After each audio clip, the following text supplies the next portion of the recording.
All right, so here we are. Another episode of Chairmen of the Boards. I believe this is episode number 13, but we're not recording on a Friday, so we're all good there. I'm happy about that. Today, I think we're going to chat about kind of how we all got into building rigs, building pedals, origin stories. You guys happy with that one? Yeah, I like it.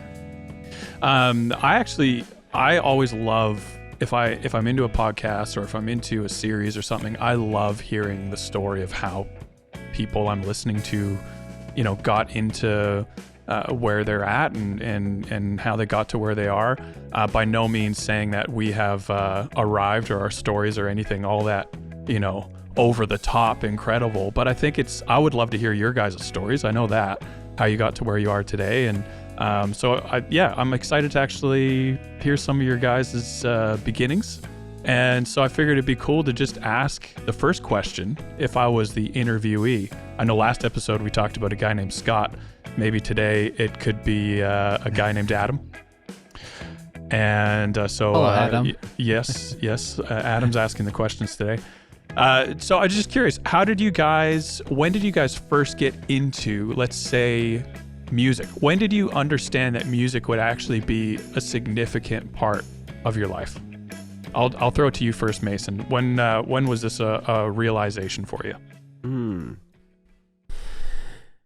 When did and when we talk about music, just like when playing we were guitar, playing guitar, maybe piano, whatever it was. When did it begin? Yeah, I started playing, I did play piano first, and I started playing piano when I was, I think in third grade. And, wow. so I started playing piano in third grade. I was really into R&B piano, but all the piano teachers where I lived, they were all like classical pianists. And so I remember, just kind of give you an idea of sort of the age difference here between us is I was really into the R&B group Boys to Men, which maybe you guys have heard of. Why wouldn't you be? Yeah, and and I had bought the sheet music to Boys to Men 2, and I wanted to learn how to play some of the piano parts. But like if you're taking it to a piano teacher that's like used to playing like Rachmaninoff and Beethoven, to hear their interpretation of like playing R&B music, oh my gosh, it's pretty terrible.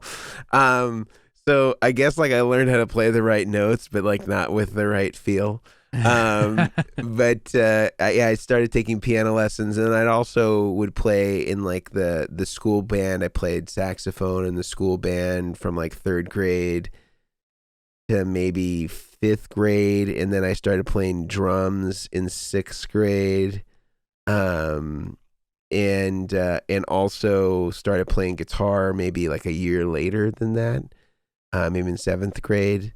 And I was just really into. I was always really into pop music. I didn't really like, I think I started there. I just like music that was on the radio. I like wanted to be able to play that sort of music. I remember my parents got me a nylon string acoustic as my first instrument, and I think that they were a little bit hesitant to get me on an electric guitar. And it's the devil's instrument. Yeah, right. It was, and so I remember I kind of graduated from a nylon acoustic to a steel string acoustic, and then eventually, maybe like a year and a half in, I got a Strat and a Crate amp, solid state. Awesome. Yes. And interestingly enough, the guy that sold me that guitar, his name is James DePrato. He's a great guitar player. He was working at Guitar Center at the time. We're still pals. And he didn't even remember that he sold it to me because we didn't come to know each other as friends until many years later. But he sold me my first electric guitar at Guitar Center in El Cerrito, California. So when you got your electric, let's like say when you got your Strat and the Crate amp, life is good. When you got those, was it pretty quick, pretty soon after you realized, this is my instrument? Or were you still, maybe into drums, maybe into keys? Like when, because from the outside, it looks like guitar is your thing, to maybe state the obvious, but I could be wrong. No, I never got in. I kind of dropped off everything else. I remember my parents kind of being bummed, because as parents, you invest money in all of those, all these hobbies. Although I would say that my parents definitely like, you know, they definitely were more interested in me playing piano than I was. My parents like to do this thing, which parents I think often do. They have over guests or whatever, and they're like, "Oh, Mason, won't you play?" Come play Boys to Men.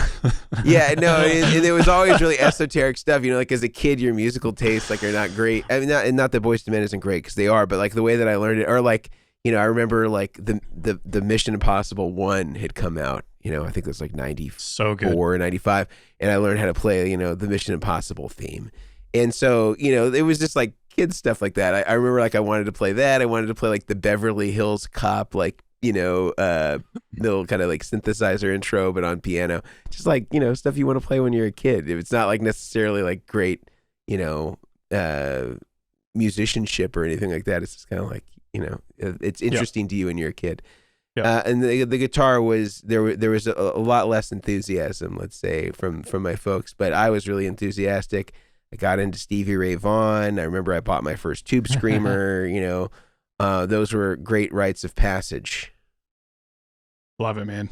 And then we'll get to the rest in a sec. But Brian, what about you, man? When did you know? How did you get into music? When did you know it was going to be something that stood the test of time? I would say I always liked like guitar growing up, and I think I tried getting lessons when I was like 6 or 7, but at this time, like I started playing hockey when I was like 4. Like I started skating and playing sports. Like thank you, because I was from Michigan, so it was like driving in this morning to work, my boss was like, you were playing hockey at 4 years old. I'm like, well, it's like here, like catching a football. Like it's like you have to like catch as soon as possible. But it was the same thing. So like I liked guitar, but I liked hockey a lot more. And I took some lessons here and there, and 90% of the lessons I was just like watching the guy playing because he was a really great player. And good teacher growing up that I was friends with, and I would never learn my stuff because I would just be too mesmerized by his playing. So it kind of back and forth, dropped on and off, and we had I learned a lot of music growing up from being at church, and we had a youth pastor that introduced us to like this competition that a lot of churches will do, and a bunch of my friends were like, we should start a band. And I'm like, guys, I don't know how to play guitar. They're like, but you can. I was like, because I own a guitar doesn't mean I can play a guitar.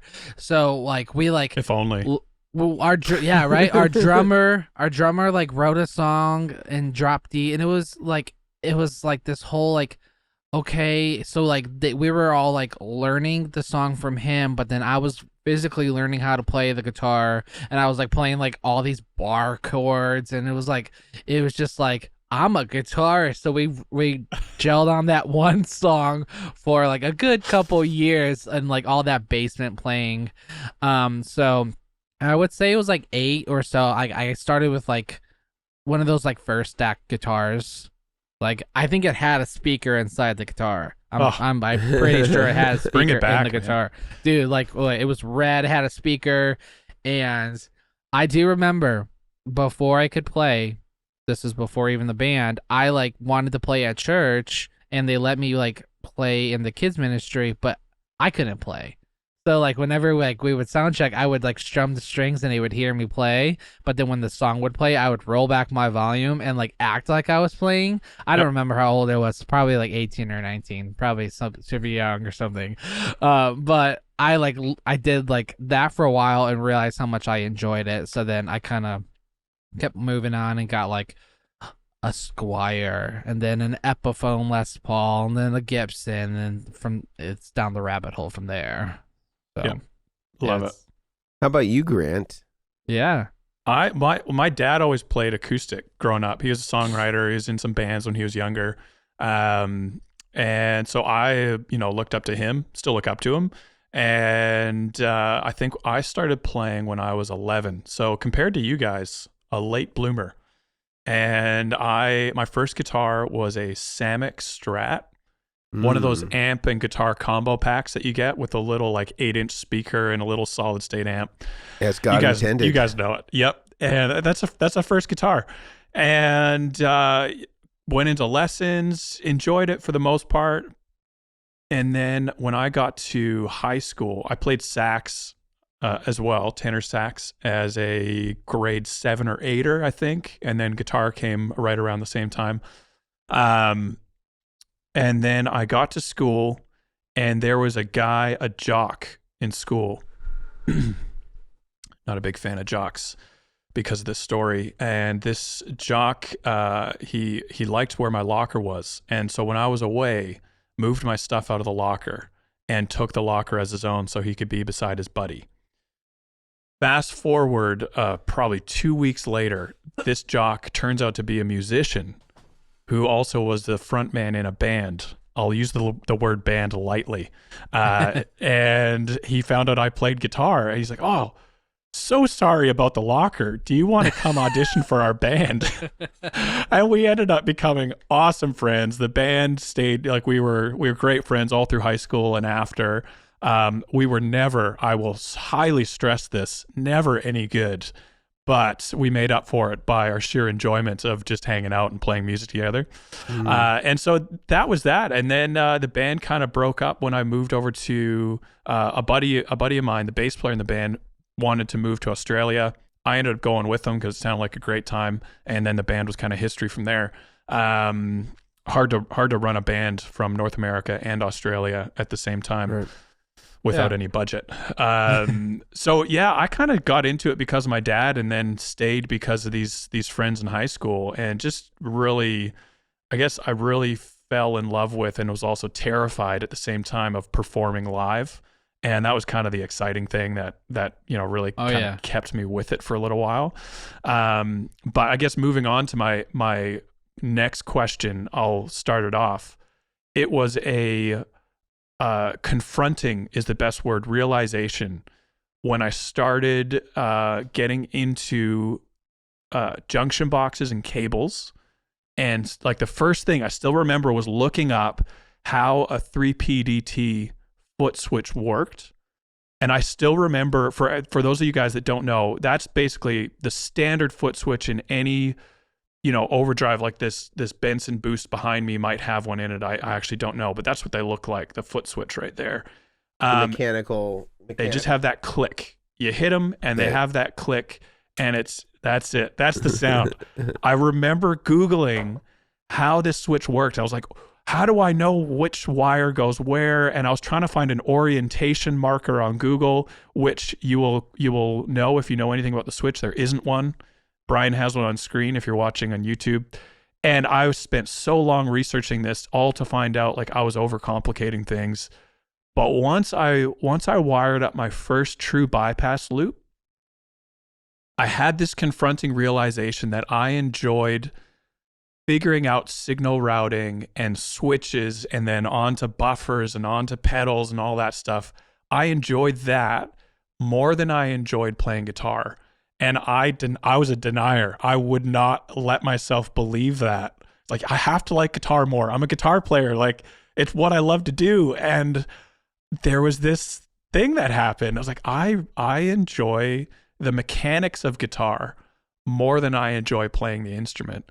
And I still, honestly, to this day, I still kind of wrestle with that a little bit, because guitars, that's the cool thing. That's what you're supposed to like. But I really enjoy the building, the signal routing, the problem solving that being a rig builder and pedal builder offers a lot more than I do playing the instrument. I'm by no means insinuating that you guys have had a similar experience, but I'm curious when the building side came into your guys' lives and what that process kind of looked like. Was it, I was thinking about this a little bit before, was it that maybe you always wanted to be a touring or session musician and it didn't work out and were into building and you found this alternate love, or you really were just taken by the rig building and the pedal building and that world kind of consumed? Or have you found a way to make them work in tandem and here we are today. I'm curious what your guys' stories have been like on that, integrating the building side of things. I would say mine. It actually all started because I modded a Nova delay, for external tap and scroll feature. Yep. And I actually have a photo of it if I can share this. It only makes sense to show it. So if you're watching, you'll see it. So I modded this Nova, as you can see it. It was in my bedroom when I was a teenager. But yeah, those some real deer antlers back there? Nope, that's a screenshot of today. Oops. My wife's like, "What are you doing?" And I screenshot. I was in the podcast. But I did this mod with an external tap switch that I bought from some company that did like, because I didn't know how to wire the tip in the ring or anything at the time. But one side did the banking up and down, and the other side did tap for whatever reason. Because on the Nova, it's a little more difficult to do, on the fly. So I just did it, and I loved it, and I freaked my dad out because he like bought that pedal like a week before for me for my birthday, and I already had it like opened up and like pulling it up, the whole everything. He's like, "What are you doing?" And I was like, "Don't freak out, I got this." And I still mod him to this day, but with MIDI. But I think it started with that, and I always wanted to tour because the band I was in, which is funny, I have a similar story for you, like with you, Grant, is I was in a band with my friends growing up, and we were like ages, I think it was like 12 to, I was like 17, and the two oldest band members went away to Hillsong, the college, and we're like, well, how are we gonna do this? And like, I guess we're not. So like, we all took a break for a while. They went to school, they graduated, they came back, and we got back together for like a year. Most of us had already started doing our own thing, but in the midst of that, I like did some more MIDI mods. I did some more mods. If I can find it, I started building pedal boards for my friends out of it, like right here. Like this was like mine, like on a piece of wood, power strip, like no power supply. I'm using all of the and I'm definitely daisy chained about 90% of this. The layout, it's all those wonderful. You got warts, bro. Dude, so like I had a Eggonator Rebel 30. I thought I needed the channel switching. I never used it. Like everything is pretty much daisy chained together. I had the longest cables. I had all these like pre-made Guitar Center cables, and I started doing them for friends. As you can see here, I did some Georgelles. I actually like made this board out of like wood and wrapped it in hook and loop Velcro. It's basically a pedal train. Let's be honest. All said and done, it was a pedal train. So I started getting intrigued by doing these types of boards. That when we moved to Michigan, I started building guitar cabinets, and I met a gentleman on the way, Jordan Rigg. He built boards for, while I was there at the time, of some of his own stuff, and helped me start kind of like getting a platform for building more. And I started doing more pedalboard stuff, which, as you can see, a couple of these were solderless cabling. That was my old past. You'll have to forgive me for that. But I just started getting intrigued by doing it, and I don't know if I'm getting ahead of the question. Oh, dude, man. But I started like doing it, and it'd be fun to go out and tour and stuff, but like the band was never at that point. Like we weren't going to go out and tour. I did some guitar teching, which was actually a lot of fun, for a band I didn't know much about it back in Michigan, but my parents did. I guess they were a band back in the day called Brownsville Station. They were from Michigan, and I had built 4 massive 412 cabinet cases. I lost a ton of money on it. Like I underquoted him. It was the worst thing ever, but I learned a lot from that. I got to actually go out and do some teching for their like local gigs, which was fun. But I always kind of like had this knack for the behind the scenes stuff, and I've enjoyed it. I like playing. I had that stage fright kind of growing up and stuff with playing in front of people, but I always enjoyed this behind the scenes stuff, which lucky enough I got to keep building rigs through when I worked for an amp company, and then after the amp company I kept going from there. So you've kind of had a few different kind of companies and avenues along the years and kind of morphed into where you're at today. Yeah, I tell people my resume is like a Swiss Army knife. I've had a lot of jobs. I've had like 12 or 13 jobs. But everyone's like, wow, that's a lot of jobs. I'm like, yeah, but I've always learned from that experience and moved on. And just because I like to be really well rounded. So I did one job, and then 5 jobs later, they're like, oh, shoot, we need to move this 2-ton, or we got to move this big old, like when I worked for Jackson, we had to move a press brake in. This is in the beginning stages of doing the enclosures. And they're like, well, we have a high-low, but none of us knows how to drive it. And I was like, I know how to drive a forklift. And like, you do? I was like, oh, yeah, I worked for Delta Airlines for 2.5 years, and I did forklift stuff. Crazy. So like, I had all these jobs. In the midst of the jobs was still building pedal boards and attempting to build them at the time because it was all solderless. So yeah. What about you, Mason? How'd you get into the techie side of the music industry? What was the beginnings of that?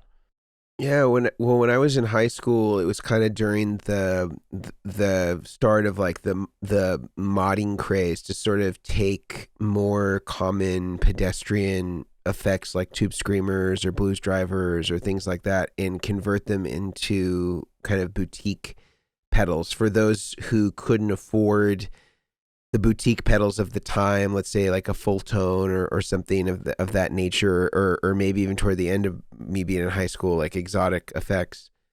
You could send out your tube screamer to Analog Man or Robert Keeley, and then they would perform a modification that would sort of convert it into something that resembled either a closer approximation to a vintage version or something that was closer to some of the more boutique options that were around at the time, but were considerably more expensive.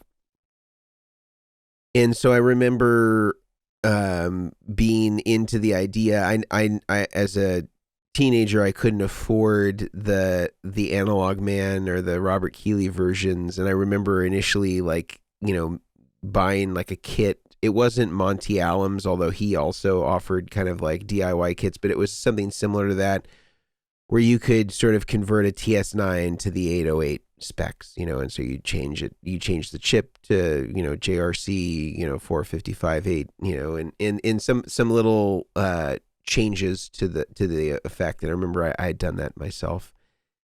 And I remember thinking, I had taken some kind of introductory, like soldering and sort of like assembly class, because a part of what a lot of people in my high school would do is they had some vocational tracks that if you wanted to be an auto mechanic or be in the trades, they had some skill classes that you could take. And I remember just wanting to take some, understanding some assembly stuff and soldering and stuff like that. And I also continued that at a community college locally as well. But I just remember being interested in that and I remember when I got out of high school and I was in college, I was like, oh, it'd be cool to learn more about this, and to put up some ads on Craigslist, because Craigslist was really big in the Bay Area where I lived, to just say, hey, I'll mod or repair your pedal or your amplifier, because I'd gotten into working on amplifiers too. You pay for the parts and I'll do the mods or the repairs, and it was just to kind of get some experience. And so, because it was Craigslist and it was, basically like a free offering, I had lots of people that were wanting to basically say, well, copy the Analog Man silver mod or copy the Robert Keeley baked mod. And so there were already sites that kind of had broken down what those were and what changes were being made. And so I did a lot of those types of mods, like basically just copying a Robert Keeley mod or an Analog Man mod to an existing product. And I also got a little bit of experience in amp repair. However, that was kind of curtailed pretty fast because where I was living in college, I guess you had to have like unobstructed entrance and exits from the dormitory rooms, and the amplifiers took up too much space. Because I remember like kind of like, if you can imagine a dormitory that has maybe like a twin size bed that's aligned to either side of the wall, and I just had kind of my side just filled with amplifiers and things like that. They said that was a fire hazard and that they couldn't have it. So I kind of got away from doing amps and just went completely to pedals. And I would buy these kind of like shoe box, or these shoe kind of like plastic holders that you get from like Container Store. And I would, be able to put, maybe 20 or 30 pedals in them, and I could put them underneath my bed. So I'd like take somebody's work order, I'd rubber band it to the pedal, so I knew what they wanted me to do, and then I could knock those out. And I remember I did it kind of just for the experience for about maybe 6 or 8 months. And then I just started charging like super nominal, like $20 or $30 to do the mod following that, after I had a little bit more experience. But it taught me a lot about just, how to, do rework, how to, kind of practice my soldering. In high school and community college, a lot of that soldering was much larger items. It wasn't like kind of really small components like, small capacitors or resistors or stuff like that. So it taught me a little bit about that, and I, came to understand more about circuits and things of that nature, and, again, how to do things like wiring a 4-pole double throw for a stereo true bypass, or a 3-pole double throw lesson for a mono true bypass, and learn some basics. And then also I had some really good mentors that kind of helped give me more experience. I met somebody through David Tarnowski, who is the founder of ADA, who was the guy that made, famous analog flanger and also a lot of rack gear, who is a local Bay Area guy. He had introduced me to an engineer that really helped kind of elevate my skill level from kind of like more of an assemblyman technician level to a much higher level of understanding of things like buffers and signal paths and all sorts of stuff. And he was really instrumental in helping me do that. And part of the reason why I got into building pedal boards is I had commissioned somebody to build me a pedal board, and it was never really done right. And I thought, I had no plans of doing a pedal board rig, but or offering those services, but I was kind of disappointed with the level of service. And I also felt like, being young at the time, when I had this commission, I think I was maybe 21 years old, and I was playing part-time in kind of top 40 wedding bands while I was in college. And I thought, man, like, I felt like when you were young and when I was younger, and I kind of gave feedback or opinions to this particular guy about how I felt like maybe the plan of the pedal board wasn't executed particularly well. Like, for example, like there was like things that were impedance sensitive, like a treble booster. I remember I had a Keeley Java boost, and it was put after a buffer. And I was like, well, why did you do that? And it was kind of like the guy was upset with me for pointing something out that seemed to be a really obvious oversight. And because I was younger, he's like, well, you don't know what you're talking about. I've done this for, however much time. Like, you don't understand. It was kind of a really disconcerting experience. And I was like, I could offer these sorts of services. Like, I know how to do assembly. I know, about electronics, and there's nobody in my area that offers this service at all. And so why don't I, kind of offer this in parallel, as I'm, starting to graduate from college and trying to find work in the real world. And, that's kind of how I got into doing this.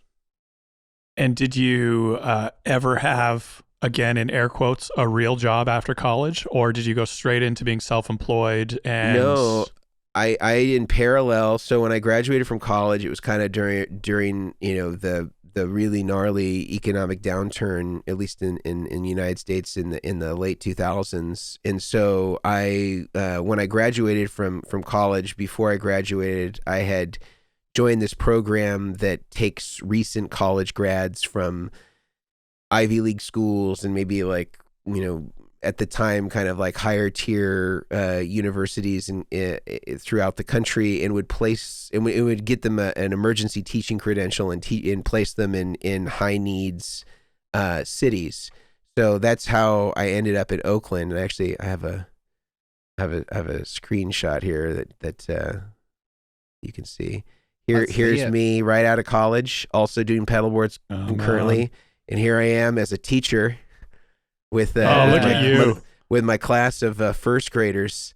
And you have no choice when you enter this program. It's through AmeriCorps. It's called Teach for America, and you can essentially, they help offset student loans, but you get placed in whatever school is needed with most teachers, and you take whatever position you get. So you have no say. You just end up there. But it was great. I got to play guitar a lot.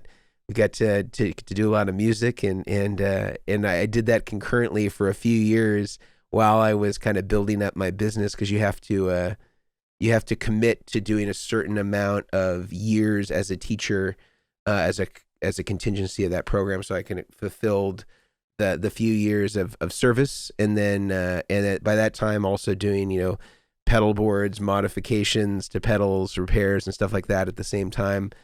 Once I was finished with my committed time, then I transitioned full time into doing pedal boards, pedal modifications, and then eventually doing our own pedals as well. That's awesome. I was actually going to ask both of you guys this in terms of what it felt like, and maybe Brian, you might be able to start us off. What it felt like when you realized you could do this as a full-time job, pay the bills, make your own schedule. Like, what was that feeling like being in the music industry full-time? Well, mine abruptly started full-time after I left a admin position from a church I was at. It was a great job. It just wasn't for me. So it was like one of those like, what do we do? So I just started doing full-time, which you would think it's like all, wonderful and everything to be able to have your own schedule and do everything. It actually made things harder.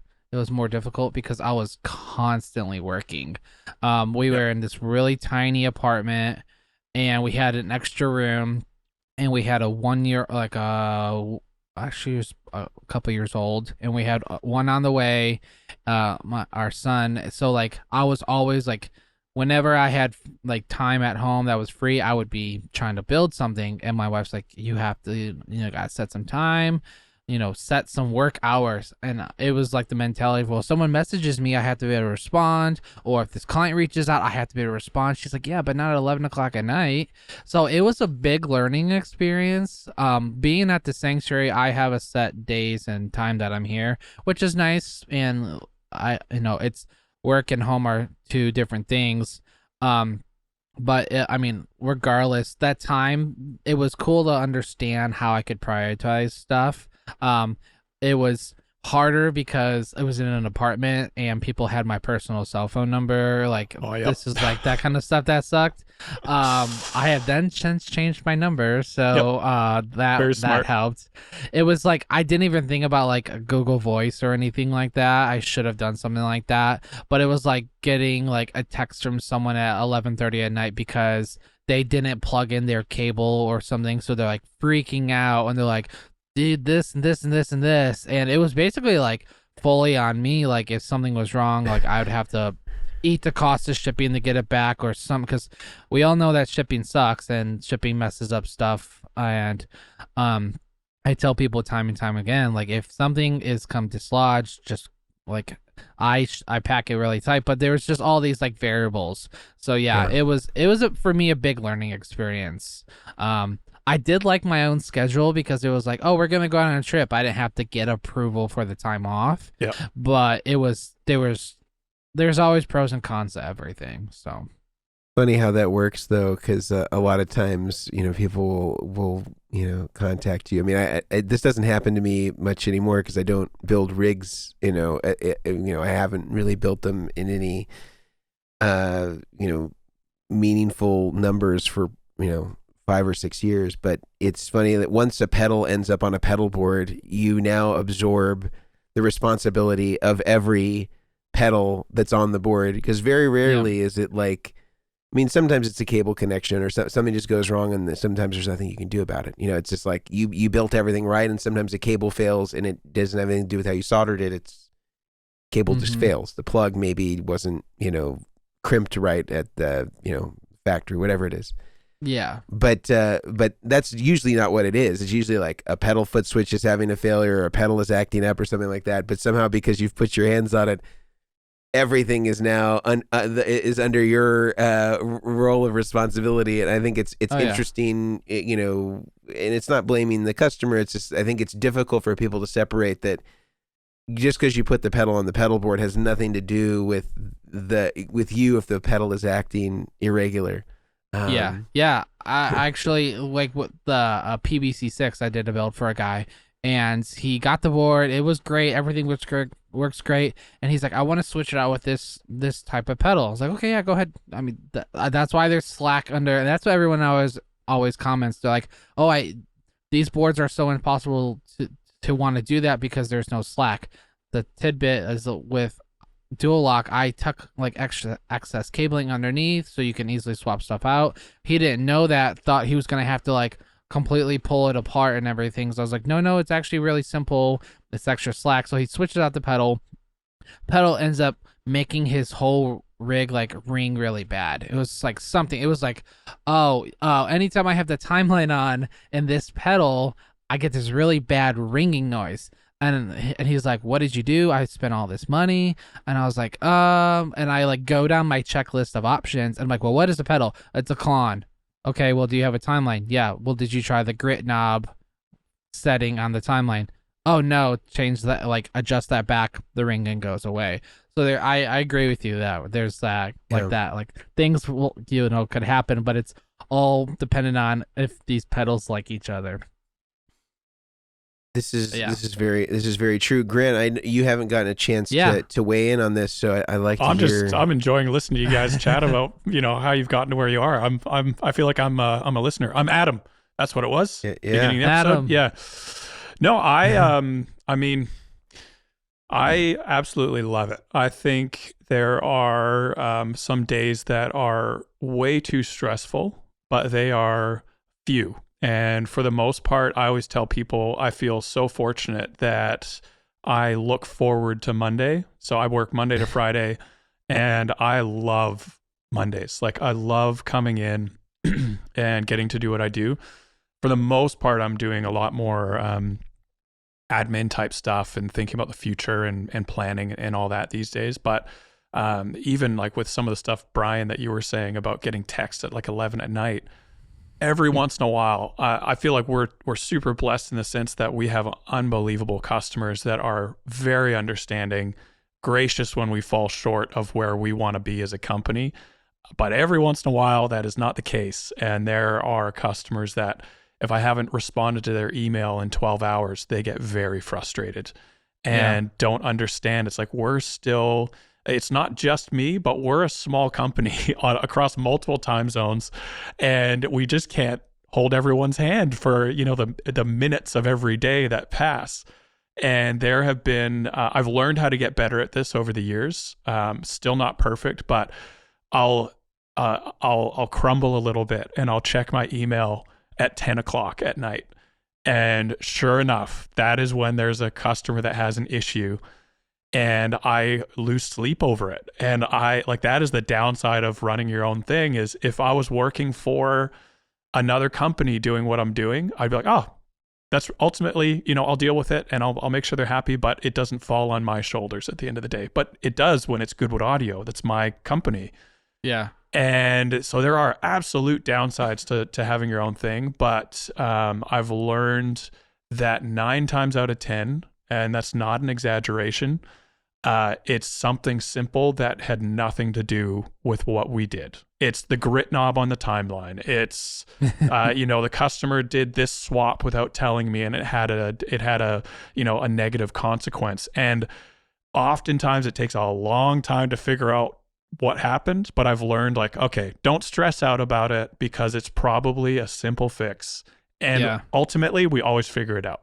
we always get there. It just, I look back now after having a few more years experience of all the times I stressed out for literally no reason. I went instantly to the worst case scenario.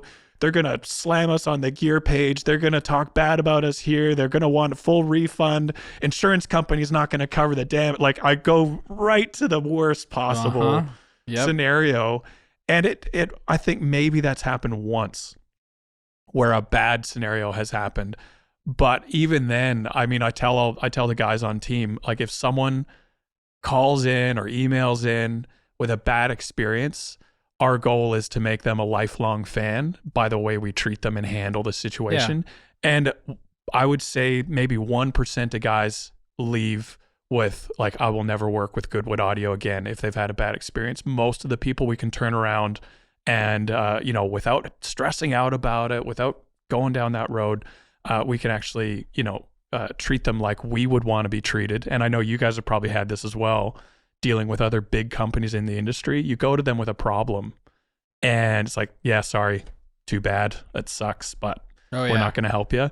And I know that you guys, like, I've had to deal with you guys over the years for quite a few years now, that the customer service side is very important. And it's refreshing to be treated like a human being when you have an issue.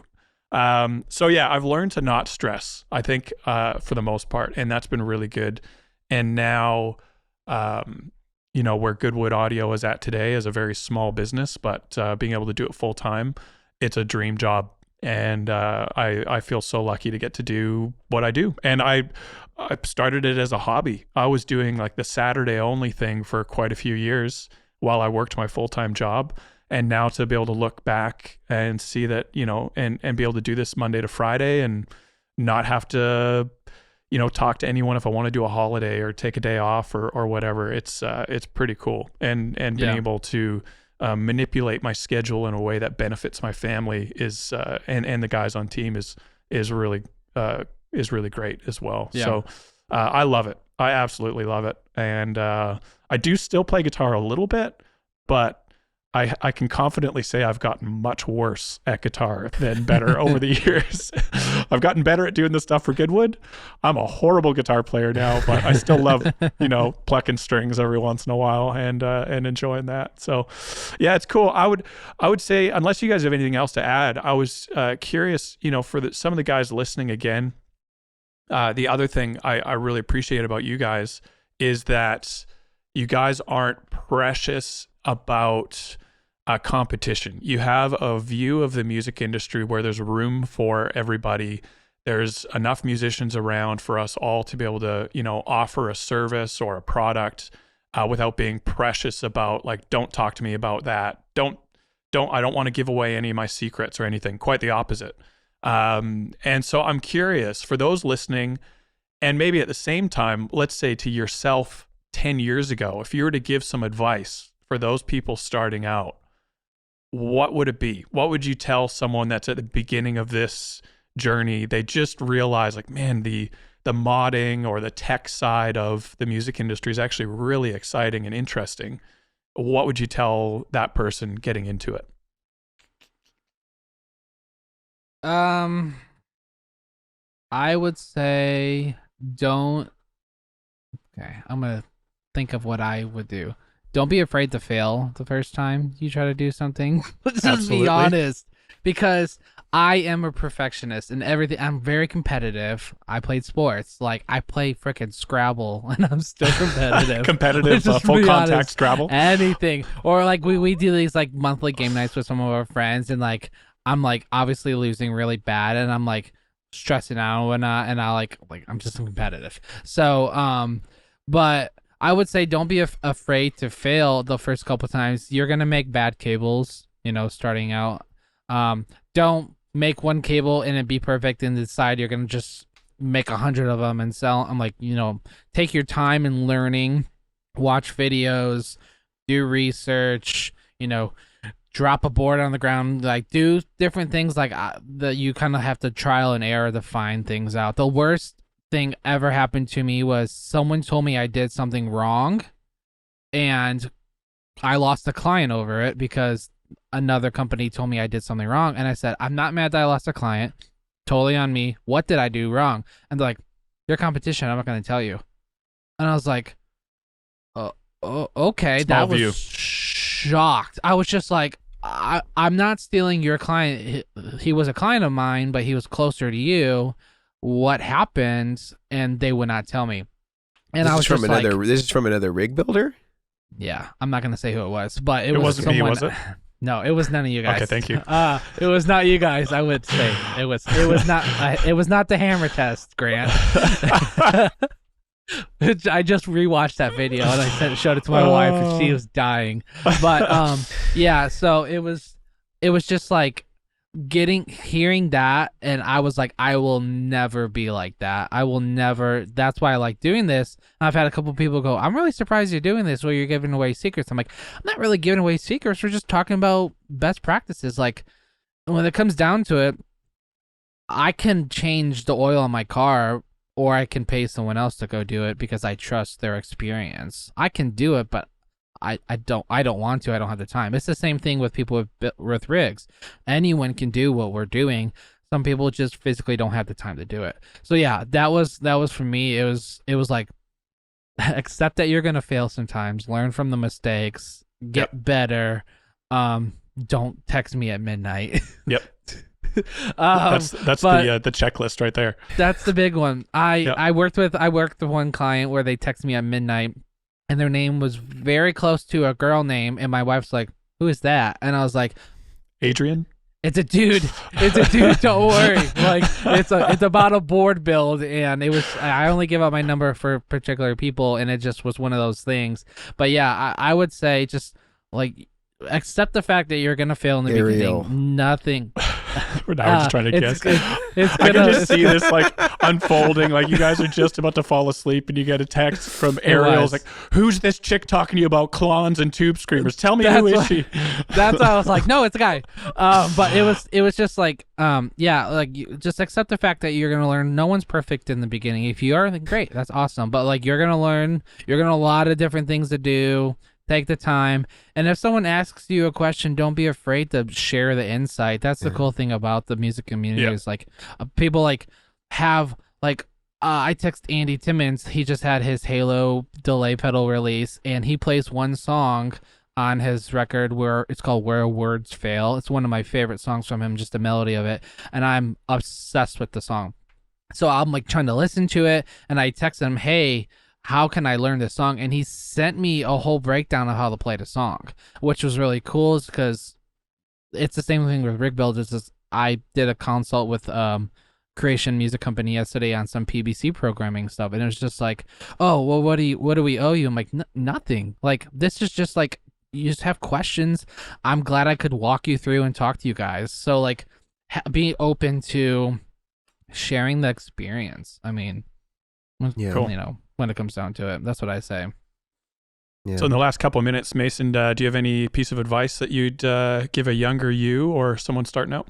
Yeah, I would say the biggest thing is I would say to work for somebody who has what you want. And I think that one of the biggest challenges of starting a business, which it has its challenges in and of itself, irrespective of what industry you're in. I think having a framework or a scaffold to kind of model your business after, the way that you order parts, the way that you organize things, the way that you do scheduling, the way that you do payroll, the way that you do kind of all of the means and modes of production of your business.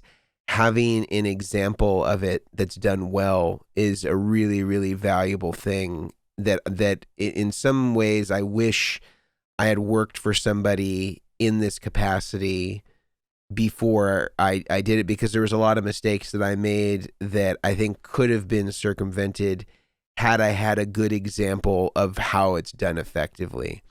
Yeah. And I think that, there's also, I think, a temptation, or at least there was for me, to try to really rush and become more established before I had really earned it.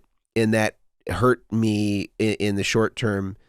In being able to grow my business and not only become better at the work that I'm doing and the products that I make, but just better as an employer, better as a company.